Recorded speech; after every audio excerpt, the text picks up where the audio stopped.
En el año 1878 asume como ministro de Guerra del presidente Nicolás Avellaneda Julio Argentino Roca. Y con él llega un plan para acabar con un viejo problema de tiempos remotos, una campaña para conquistar el desierto. Gesta para consolidar la patria argentina, una campaña de exterminio y saqueo, una operación militar que hoy sigue siendo un debate abierto, una herida sin cerrar.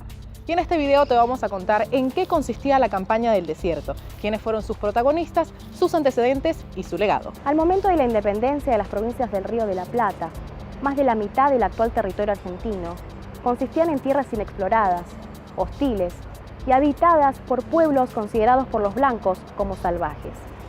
A esto las sociedades criollas denominaban desierto, un territorio carente de los elementos constitutivos para la civilización, el orden y el progreso. Poblaban las vastas pampas y las mesetas patagónicas un mosaico complejo de etnias: mapuches, tehuelches, pehuelches, pampas, ranqueles, entre otros, que mantuvieron durante siglos las relaciones con las sociedades criollas, alternando entre relaciones pacíficas y violencia armada.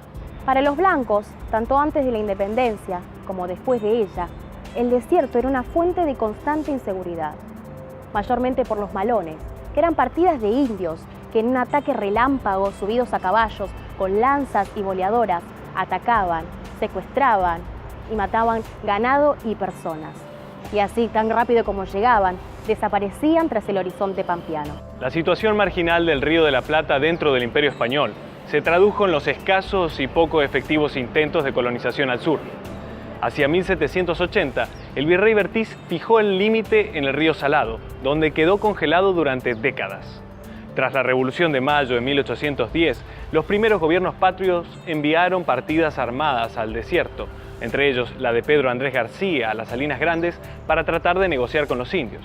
Pero la guerra contra los realistas y los conflictos internos que desgastaban a las provincias se mantuvieron siempre como prioritarios. En 1820, el entonces gobernador de la provincia de Buenos Aires, Martín Rodríguez, impulsó una campaña militar en represalia contra los malones y para expandir la frontera de la provincia de Buenos Aires más al sur, llegando hasta Bahía Blanca y las sierras de Tandilia, fundando Fuerte Independencia, hoy Tandil. Esta política militar continuó durante la presidencia de Bernardino Rivadavia, a cargo del tristemente célebre mercenario prusiano Federico Rauch. La caída de Rivadavia primero y poco después el ascenso de Juan Manuel de Rosas al poder marcaron un giro drástico en las relaciones entre los indios y el gobierno porteño. Rosas, al llegar al poder en Buenos Aires, impulsó su propia política ante el conflicto con el indio, conjugando negociaciones pacíficas y campañas militares. Extender el territorio apto para el ganado, defender las haciendas en el territorio ya conquistado y acceder a las grandes salinas, principal recurso de los saladeros, eran los intereses de estas negociaciones. Rosas y los hacendados estaban interesados en poner fin a los conflictos que azotaban las haciendas, y los malones eran una amenaza constante. Para ello, entre 1832 y 1833 se dio inicio a una lucha militar contra las tribus consideradas enemigas en lo que se llamó Campaña del Desierto, comandada por el propio Rosas y que devastó a los poblados enemigos, permitió a la provincia de Buenos Aires expandirse en su territorio y configurar nuevas alianzas con tribus afines. El restaurador creía que estas tribus amigas eran potenciales aliados en la lucha civil contra sus enemigos, dado que conocían mejor el territorio y que también acataban las órdenes de sus líderes. Estos indígenas resultaban más económicos y eficientes que la milicia de frontera, normalmente compuesta por criminales o vagos que optaban por la deserción.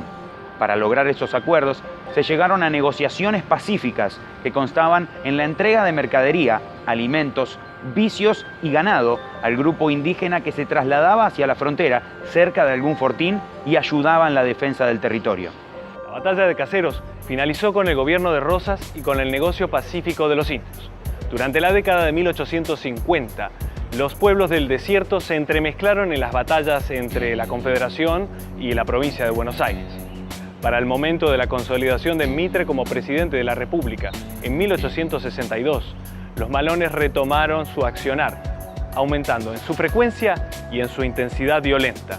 Hubo que esperar hasta el fin de la Guerra del Paraguay en 1870, para la llegada de un nuevo ministro de guerra, Adolfo Alsina, que trajese el primer proyecto para hacer frente a esta amenaza. La fase inicial de este proyecto consistía en avanzar la frontera hasta Carué, y Alsina pretendía llegar a un acuerdo con los indígenas para que se trasladaran voluntariamente hacia el oeste, donde serían organizados militarmente como guardias nacionales a cambio de vestuario y alimentación. Se firma entonces el Tratado de Azul de 1875. Algunos no estaban tan contentos con las condiciones de este tratado y se presenta el primer obstáculo de Alsina, el cacique Namuncurá, quien organiza una sublevación general y lleva a cabo el malón más importante de la historia, consiguiendo más de 500.000 cabezas de ganado, asesinando soldados y secuestrando mujeres y niños. Finalmente, el ejército logra derrotar a los indígenas y continúan con el plan del ministro, que consistía en fundar pueblos, trazar líneas telegráficas y construir un gran foso, mejor conocido como la Zanja de Alsina. El entonces general Julio Argentino Roca manifestó su desacuerdo con esta estrategia, ya que consideraba que trazar una zanja era un proceso lento y de gran inversión monetaria. No obstante, Alsina continuó con su proyecto, con el que logró conquistar 56.000 kilómetros cuadrados de terreno del desierto apto para la ganadería y la agricultura. Fundó 5 pueblos, 82 fortines y líneas telegráficas. Luego de esta primera etapa, vuelve a Buenos Aires para seguir trabajando hasta conquistar la frontera hasta Río Negro, pero desafortunadamente e inesperadamente fallece el 27 de diciembre de 1877. Roca asumió el lugar dejado vacante por Alsina, con un plan categóricamente distinto al de su antecesor. Ya en 1875, el general Roca sostenía que si primero no se ocupaba la pampa y se destruía lo que él conocía como nidos de indios, cualquier precaución o previsión para evitar las invasiones resultarían inútiles. El gobierno, el Congreso Nacional, las provincias y un amplio sector social argentino apoyaron sus ideas. Existían, claro, causas económicas detrás de todo esto, como el de la oligarquía argentina, que buscaba insertar a la nación dentro de un perfil agroexportador en el mercado mundial, para el cual las tierras del desierto resultaban, según sus ideas, vitales.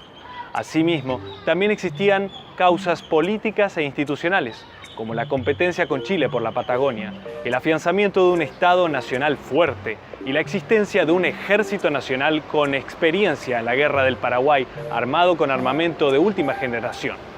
Lo único que faltaba era una decisión política. En 1878 el Congreso aprobó la ley número 947, mediante la cual se destinaban 1.700.000 pesos para empujar la frontera hacia los ríos Negro y Neuquén. El monto sería conseguido a través de la venta de bonos canjeables al Estado por las tierras conquistadas en la campaña. Ese mismo año, varias partidas armadas dieron las primeras incursiones, diezmando duramente a las poblaciones nativas, liberando a los criollos y europeos que habían sido tomados como esclavos por los malones y preparando el terreno para la marcha de las columnas centrales.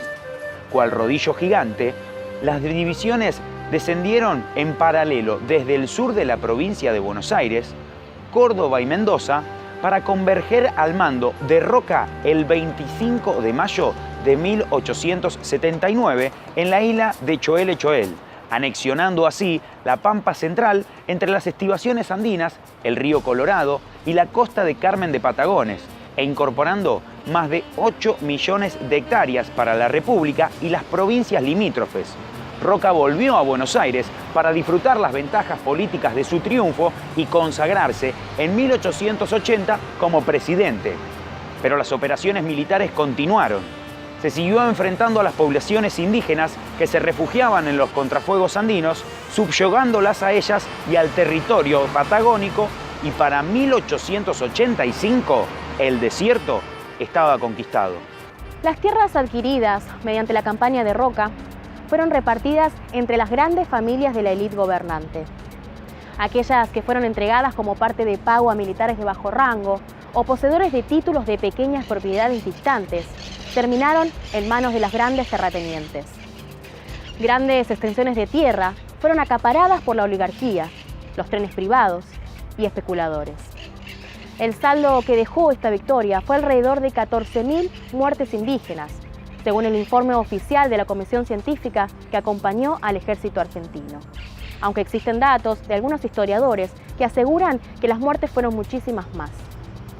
Los sobrevivientes tuvieron diferentes destinos.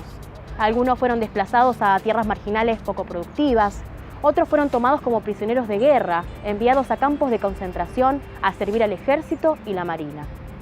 Con el fin de que no mantuvieran sus tradiciones culturales, fueron sometidos a conversiones masivas y forzadas, y las familias fueron desmembradas. Las mujeres y los niños fueron repartidos entre las casas de la élite para utilizarlos como servicio doméstico, y los hombres entregados como mano de obra barata en ingenios. Este es uno de los periodos quizás más oscuros de la historia de la nación argentina. Es tema de debate si se puede o no hablar de genocidio. Lo que sabemos con seguridad es que su cultura y su identidad fueron llevados al borde de la extinción. La violencia continuó por varias décadas más, y a pesar de varios intentos desde lo legal por enmendar esta situación, los pueblos del desierto siguen luchando por sus tierras, por sus tradiciones y por su identidad. Y hoy, aún, la violencia y la persecución se imponen sobre ellos.